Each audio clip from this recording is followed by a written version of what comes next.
ನಟ ದರ್ಶನ್ ಅವರು ಇದೀಗ ಪರಪ್ಪನ ಅಗ್ರಹಾರ ಜೈಲು ಸೇರಿದ್ದಾರೆ. ದರ್ಶನ್ ಅವರು ಸಾಮಾನ್ಯ ಕೈದಿಯಂತೆ 4 ಗೋಡೆಗಳ ಮಧ್ಯೆ ಪುಸ್ತಕ ಓದುತ್ತಾ ಕಾಲ ಕಳೆಯುತ್ತಿದ್ದಾರೆ. ರಾಜನಂತೆ ಇದ್ದ ದರ್ಶನ್ ಅವರನ್ನ ಈ ರೀತಿ ನೋಡಲು ಕುಟುಂಬದವರಿಗೆ ಹಾಗೂ ಅಭಿಮಾನಿಗಳಿಗೆ ತುಂಬಾನೇ ಹಿಂಸೆ ಆಗುತ್ತಿದೆ. ಇದೀಗ ದರ್ಶನ್ ಅವರನ್ನ ನೋಡಲು ಪತ್ನಿ ವಿಜಯಲಕ್ಷ್ಮಿ ಅವರು ಪರಪ್ಪನ ಅಗ್ರಹಾರ ಜೈಲಿಗೆ ತೆರಳಿದ್ದು, ಜೈಲು ಬಳಿ ವಿಜಯಲಕ್ಷ್ಮಿ ಅವರಿಗೆ ಎಂತಹ ಪರಿಸ್ಥಿತಿ ಎದುರಾಗಿದೆ ಗೊತ್ತಾ? ನಿಜಕ್ಕೂ ಕಣ್ಣೀರು ಬರುತ್ತೆ. ಹಾಗಾದ್ರೆ ವಿಜಯಲಕ್ಷ್ಮಿ ಅವರಿಗೆ ಆಗಿದ್ದೇನು ಅದೆಲ್ಲ ಸಂಪೂರ್ಣವಾಗಿ ನೋಡೋಣ ಬನ್ನಿ. ಸುಪ್ರೀಂ ಕೋರ್ಟ್ನಿಂದ ಜಾಮೀನು ರದ್ದು ಬೆನ್ನಲ್ಲೇ ನಟ ದರ್ಶನ್ ಮತ್ತೆ ಪರಪ್ಪನ ಅಗ್ರಹಾರ ಜೈಲು ಸೇರಿದ್ದಾರೆ.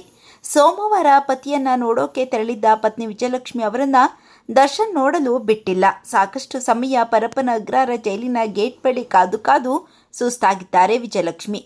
ಬಳಿಕ ಗಂಟೆಗಟ್ಟಲೆ ಕಾದು ನಂತರ ದರ್ಶನ್ ಅವರನ್ನ ಭೇಟಿಯಾಗಿದ್ದಾರೆ ವಿಜಯಲಕ್ಷ್ಮಿ.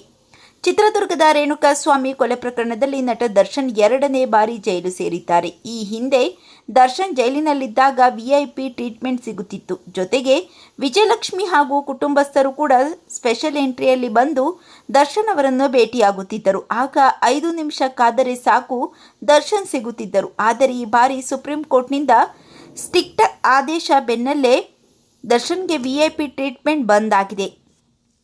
ಸೋಮವಾರ ದರ್ಶನ್ ನೋಡಲು ಜೈಲು ಬಳಿ ಹೋಗಿದ್ದ ಪತ್ನಿ ವಿಜಯಲಕ್ಷ್ಮಿ ಸುಮಾರು 2.5 ಗಂಟೆ ಕಾದು ಬಳಿಕ ದರ್ಶನ್ ನೋಡಿ ಮಾತನಾಡಿಸಿಕೊಂಡು ಬಂದಿದ್ದಾರೆ. ಜನರಲ್ ಎಂಟ್ರಿಯಲ್ಲಿ ಕಳಿಸಿ ಕಬ್ಬಿಣದ ಜಾಲರಿಯಿಂದ ದರ್ಶನ್ ಜೊತೆ ಮಾತಾಡುವಂತಾಗಿದೆ. ಜೈಲಲ್ಲಿ ದರ್ಶನ್ ಪರಿಸ್ಥಿತಿ ಹಾಗೂ ತಮಗಾದ ಅನುಭವ ನೆನೆದು ವಿಜಯಲಕ್ಷ್ಮಿ ಭಾವುಕರಾಗಿ ಹೊರಬಂದಿದ್ದಾರೆ. ದರ್ಶನ್ ಹಾಗೂ ವಿಜಯಲಕ್ಷ್ಮಿ ಅವರನ್ನು ನೋಡಲು ತಿಂಗಳುಗಳ ಕಾಲ ಮನೆ ಮುಂದೆ ಕಾಯುತ್ತಿದ್ದರು ಅಭಿಮಾನಿಗಳು. ಆದರೆ ದರ್ಶನ್ ಅವರು ಮಾಡಿಕೊಂಡ ಎಡವಟ್ಟಿನಿಂದಾಗಿ ಕುಟುಂಬದವರು ಗಂಟೆಗಟ್ಟಲೆ ಕಾಯುವ ಹಾಗೆ ಆಗಿದೆ.